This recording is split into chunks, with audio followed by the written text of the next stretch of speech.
రాష్ట్రంలో రోజు రోజుకు యూరియా కొరత తీవ్రమవుతోంది. రైతు కుటుంబాలకు చెందిన విద్యార్థులు సైతం బడులు వదిలి యూరియా కోసం క్యూ లైన్లలో పడిగాపులు కాల్సిన దుస్థితి వచ్చింది. యూరియా కొరతకు బాధ్యత వహిస్తూ సీఎం రేవంత్ రెడ్డి, మంత్రి తుమ్మల నాగేశ్వరరావు వెంటనే తమ పదవులకు రాజీనామా చేయాలని నర్సంపేట మాజీ ఎమ్మెల్యే పెద్ది సుదర్శన్ రెడ్డి డిమాండ్ చేశారు. హైదరాబాద్ తెలంగాణ భవన్ లో గురువారం ఆయన మీడియాతో మాట్లాడారు. రోజులు గడుస్తున్నా రాష్ట్ర ప్రభుత్వం యూరియా కొరతను తీర్చలేకపోతుందని మండిపడ్డారు. యూరియా దొరకక పంటల్లో ఎదుగుదల లేక దిగుబడులు తగ్గే ప్రమాదం ఉన్నదని అన్నారు. వరద సహాయక చర్యల్లో రాష్ట్ర ప్రభుత్వం ఘోర విఫలమైందని విమర్శించారు.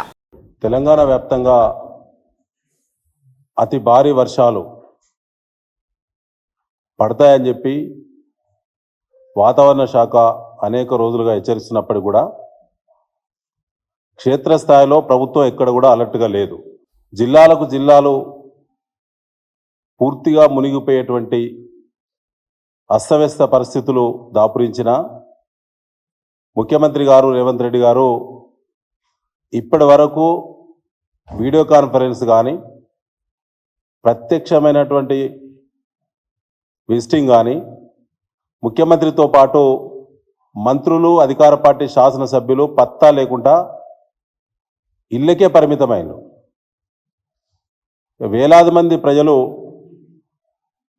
ఇవాళ ఉండడానికి గూడు లేక తిండి తిప్పలకు ఇబ్బందులు పడుతున్నటువంటి ఈ సందర్భంగా ప్రభుత్వ స్పందన సిగ్గుచేటు.